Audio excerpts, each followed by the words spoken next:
হে জাদুর চটাই আমাকে বাঘ বানিয়ে দাও।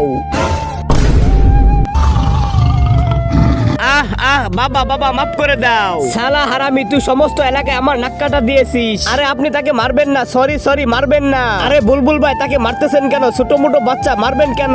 ছোট মোটো বাচ্চা আমাকে না বলে বিয়ে করে নেছে।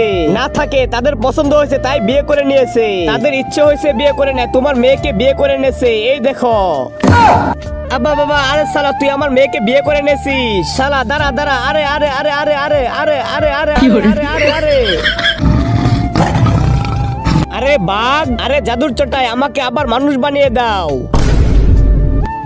হ্যাঁ আব্বে এটা তো মানুষ হয়ে গেল। আব্বে এটা তো জাদুর চটাই, আমি যা চাবো তাই হয়ে যাব।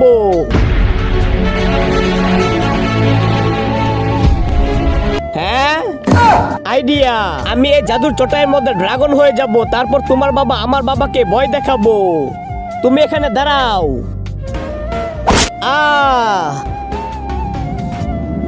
হে জাদুর চটাই আমাকে ড্রাগন বানিয়ে দাও।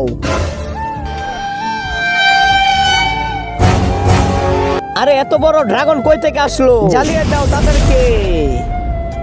আরে আরে এটা কি হলো? আরে আরে এটা কি হলো? আমাকে তাড়াতাড়ি মানুষ বানিয়ে দাও। বেবি তুমি তাড়াতাড়ি জাদু চটাইকে বলে মানুষ হয়ে যাও। ঠিক আছে।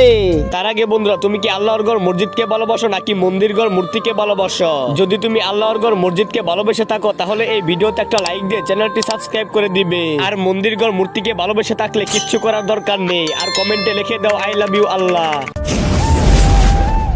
আরে বেবি আমি তো মানুষ হইলাম না।